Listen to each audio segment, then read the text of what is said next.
C'est ton anniversaire aujourd'hui. Tu fais un vœu et tu souffles les bougies. Il faut couper ce délicieux gâteau rond maintenant.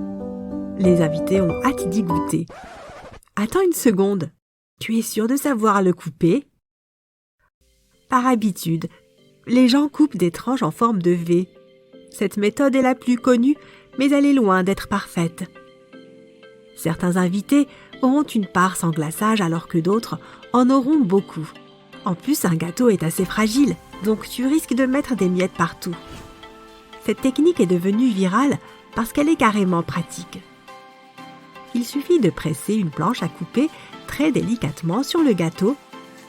Il faut maintenant couper le gâteau dans l'épaisseur, puis poser la partie du dessous sur la planche.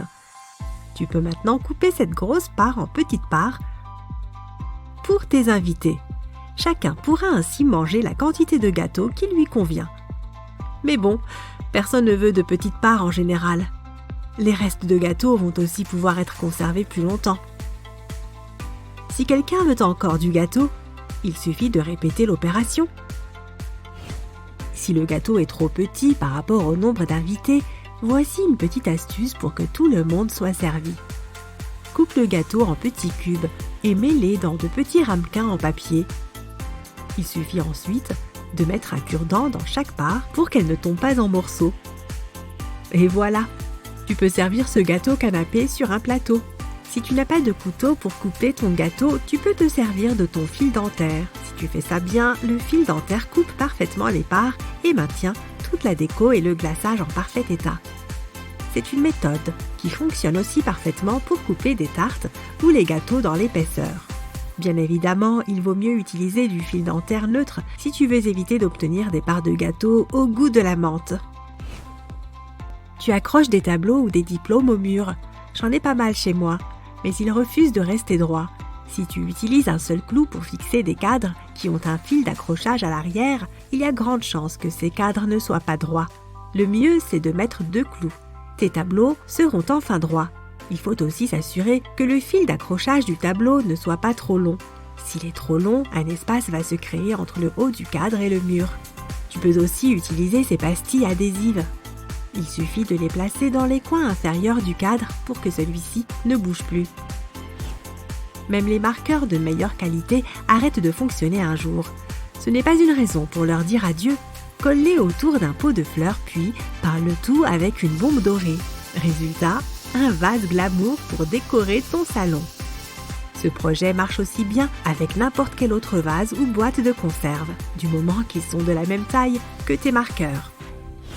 Ça t'est déjà arrivé de te mettre du café plein les vêtements en retournant vers ton bureau depuis la cafétéria? C'est bien probable. La plupart des gens tiennent leur tasse avec les 2 mains ou par lance. Ces méthodes comportent le risque de se brûler. De récentes études ont révélé quelle était la meilleure façon de tenir sa tasse pour éviter que le liquide ne se renverse. Je parie que tu ne fais pas comme ça d'habitude. Mets tes doigts en forme de pince et attrape la tasse par le haut. Tu ne te brûleras pas et tu ne te tacheras pas. En plus, ça fait assez élégant. Au cas où tu ne le savais pas, il y a des petites languettes sur les côtés de ta boîte de papier d'aluminium.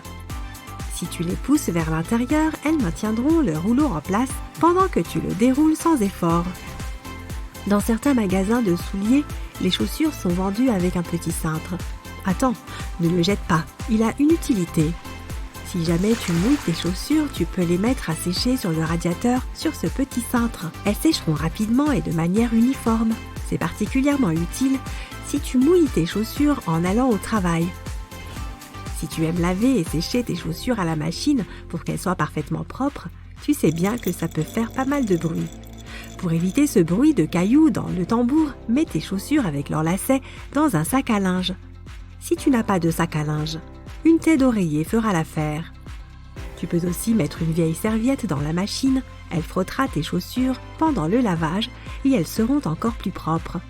Fais juste attention à ne pas utiliser la serviette dans la salle de bain après. Le nettoyant pour vitres est un ingrédient très utile en cas d'urgence pour remettre à neuf tes chaussures en cuir verni. Il suffit d'en mettre un peu sur la chaussure et de frotter avec un morceau de tissu doux et sec. Voilà, des souliers qui brillent de 1000 feux. Des plis sur les chaussures? Pas de panique, remplis tes chaussures à bloc avec du tissu pour leur faire reprendre leur forme d'origine. Il suffit ensuite de mettre une serviette humide sur les plis et de les vaporiser délicatement avec la vapeur du fer à repasser. Les plis seront moins visibles ou disparaîtront complètement. Voici une astuce de génie pour conserver et servir les herbes aromatiques. Coupe et mélange plusieurs types d'herbes aromatiques. Mets-les ensuite dans une bouteille en plastique que tu mettras au frigo. Tu n'as plus besoin de tout couper à chaque fois que tu cuisines. Tu peux aussi en faire un super assaisonnement pour ta salade. Il suffit d'ajouter de l'huile, des épices et de la sauce directement dans la bouteille et de la secouer pour bien mélanger tous les ingrédients. Quand tu réchauffes un plat au micro-ondes, une partie de la nourriture devient brûlante alors que le reste est encore gelé. Tu as peut-être déjà essayé plusieurs astuces pour résoudre ce problème, mais voici l'astuce classique. Mets ta nourriture dans le plat et forme un trou au milieu de façon à obtenir une forme de donut. De cette façon, le micro-ondes chauffera de manière plus homogène. Ne mets pas ton assiette au centre du plateau du micro-ondes. Il vaut mieux la laisser sur l'extérieur, ça chauffera mieux. Si tu dois chauffer deux plats en même temps, il suffit de mettre une tasse propre à l'envers dans le micro-ondes et de poser le second plat dessus. Voilà, c'est simple et ça fait gagner du temps. Tu peux presser un citron en utilisant de simples pinces à cuisine. Coupe le citron en deux et mets une des deux moitiés dans les pinces. Il suffit maintenant d'appuyer sur les pinces au-dessus d'un bol. Ajoute un peu d'eau, du sucre et voilà une délicieuse limonade. Tu prépares ton popcorn au micro-ondes avant de regarder le dernier épisode de ta série préférée. Même après 1 ou 2 minutes de cuisson au micro-ondes, il reste toujours des grains durs au fond du sac. Les gens les mangent sans faire attention, mais c'est risqué pour les dents. Mais heureusement, il y a une entaille au fond du sac. Voici ce que tu es censé faire. Quand ton popcorn est prêt, n'ouvre pas le sac tout de suite. Retourne le sac et secoue-le vigoureusement au-dessus d'un bol. Tous les grains qui n'ont pas explosé vont tomber. Maintenant, tu peux profiter de ton casse-croûte sans danger.